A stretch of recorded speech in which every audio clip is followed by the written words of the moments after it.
Isa ito sa mga wish ko ngayong Pasko na marigaluhan namin si Kuya Ronnie ng grocery para sa kanyang buong pamilya. Si Kuya Ronnie ay ang aming task force. Nagtatrabaho siya dito sa loob ng lugar kung saan kami nakatira ngayon at hindi talaga siya yung katulad ng may sweldo, so parang donation lang. So first time din niya daw makatanggap ng ganitong regalo sa loob ng 2 taon niya dito na nagiging task force. So si Kuya Ronnie ay 50 years old, tapos mayroon siyang 9 or 9 na anak, at diyan lang siya minsan sa guardhouse natutulog, or minsan may time pa nga na pinaalis siya dyan ng guardhouse. So, 'di ba, sa isang lugar, kadalasan ng mga mayayaman medyo iba yung kanilang treatment. Minsan pag nakikita niya kaming umaalis, siya mismo ang nag-o-offer sa amin na kuhaan niya kami ng tricycle, kahit hindi namin sa kanya sinasabi. Kaya ngayong araw, papasayahin natin si Kuya Ronnie sa mga regalong ibibigay natin sa kanya at sa kanyang pamilya. Ngayon ay December 24, 2:00 ng hapon. So ito na nga, ibababa na nila ang mga regalo na binalot natin nung nakaraang araw. Dahil alam kong parating na si Kuya Ronnie, dahil ang sabi ko sa kanya, pumunta siya sa bahay ng 2:00 ng hapon, dahil hindi ko pwedeng dalhin ito doon sa guard kasi nga makikita ng iba niyang kasamahan, kaya mas pinili namin ni Kano na siya na lang ang papapuntahin dito. At ito na nga, dumating na nga si Kuya Ronnie at nahihiya pa siyang pumasok dahil nga nakasapatos daw siya. So ayan, pagpasok niya nga nakita niya itong mga regalo na ibibigay namin sa kanya, at nagulat talaga siya dahil hindi niya nga daw inaasahan na ang lalaki pala daw ng karton na ito, ng box na to. Kaya sabi ko sa kanya, ito yung regalo namin sa iyo at sa pamilya mo ngayong Pasko. So ayun talaga, parang nagtaka talaga siya or nagulat talaga siya dahil first time daw niyang makatanggap ng ganitong regalo. So dito niya na rin binuksan, at habang binubuksan niya nga, ay binabasa niya muna yung pangalan namin, at sabi niya nga parang mali daw yung binigay niya na pangalan daw sa sobre, kasi nang nakaraan nagbigay sila ng sobre, yung humihingi sila ng mga pamasko, namamasko sila kahit magkano lang. So habang binubuksan niya nga yung box, sabi niya pa ay talaga naman daw na nahirapan daw siya magbukas. Palibhasa daw, first time daw niya nakatanggap ng ganito kalaking regalo. At syempre, tuwang-tuwa nga siya sa pagbukas pa lang niya.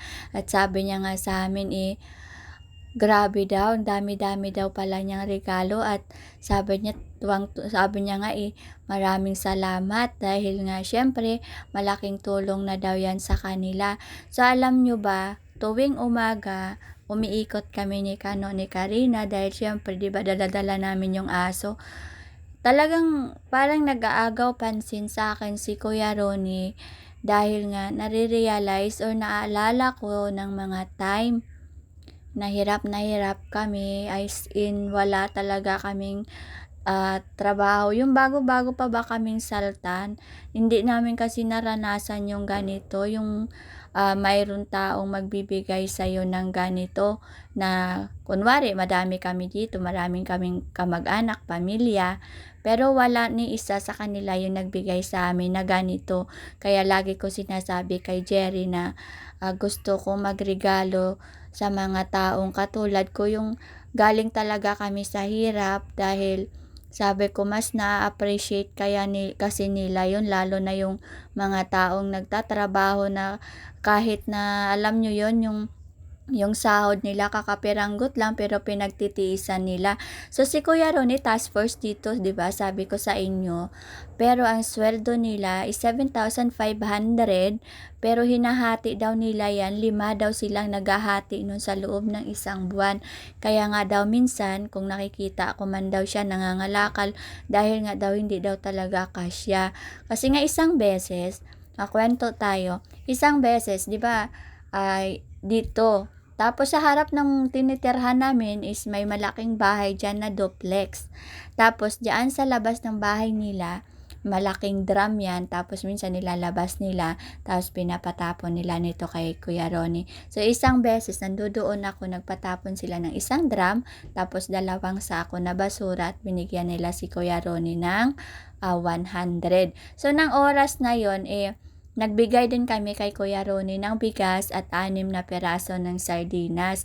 Kasi nga, kapag may sobra kami minsan na grocery, talagang pinapaabot ni Kano doon sa kanya dahil nga sabi ni Kano, hardworking person daw si Kuya Ronnie, tapos very kind daw. Kumbaga, kahit hindi mo siya minsan inuutusan, sasabihin niya lang, mayroon po kayong ipapagawa dyan, ganun-ganon pa siya. So, sabi ni Kuya Ronnie, maraming daw talagang salamat, matutuwa daw talaga yung mga anak niya at tingnan mo mayroon pa daw sardinas, o 'di ba? So madami na daw silang ulam.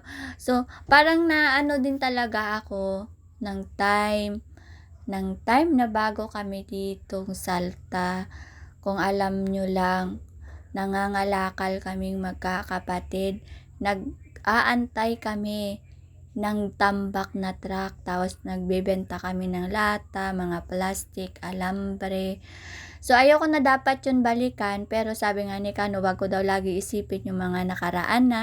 Pero alam nyo ba, minsan ang nakaraan mo kasi magiging parte talaga ng buhay mo yan, kahit anong gawin mo, kahit iwasan mo, kahit hindi mo na siya isipin.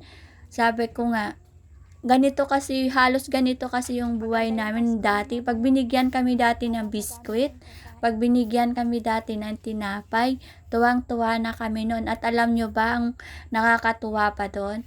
Kasi hindi namin kamag-anak ang nagbibigay sa amin. Kumbaga naka-establish kami ng buhay namin ngayon, ay ibang tao yung nagtulong sa amin. Kaya sabi ko nga kay Jerry, hindi mo alam kung gaano kahirap ang buhay namin noon, gaano kami kahirap na magkakapatid. Sabi ko, nakikita ko talaga na hirap si Kuya Ronnie tuwing umaga. Minsan parang wala pa siyang kape, kaya minsan pag lumabas yan si Kano, tas nag-ikot sila ni Karina, may dala siyang kape, biskwit. Sabi ko, saan mo yan dadalhin? Kaya pala dinadala niya doon kay Kuya Ronnie, kasi sabi niya, isang beses nga binigyan niya pa ng.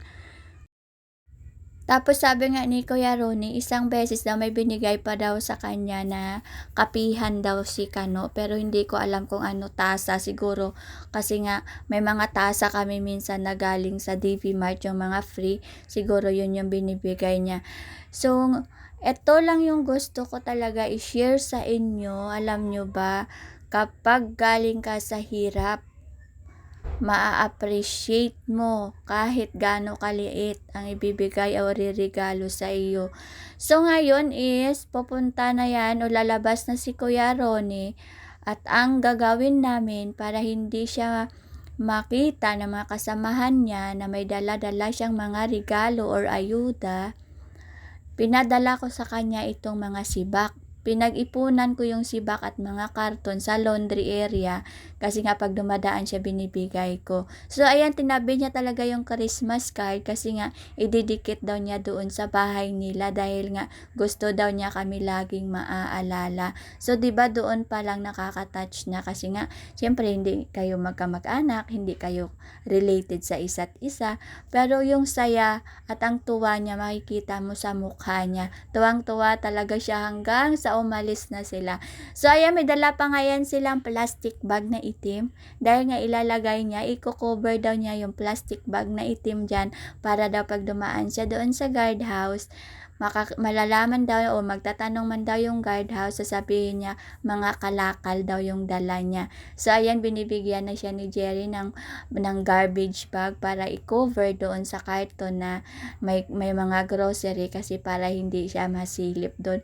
O 'di ba, dahil nga sabi niya idediretso niya daw kaagad ito doon sa bahay nila, para daw makita daw ng asawa niya at ng mga anak yung regalo namin sa kanya. Nakakatuwa lang isipin na kahit papano, kahit hindi naman tayo ganon kayaman, nakakapag-share din tayo ng blessings natin. sa supporters natin dito na nagbigay ng financial para matupad ang isa sa mga wish ko, pero talagang hindi naman talaga niya sinabi na mag-grocery ako. So, sabi ko gusto ko kasing magbigay ng regalo sa Pasko. So, hindi naman niya alam kung anong gusto ko. So, ayan na si Kuya Ronnie at kitang-kita, tuwang-tuwa naman siya. So, maraming salamat po sa mga sumusubaybay ng ating page at sa mga nagsusuporta. Please don't skip my ads. Thank you. Merry Christmas.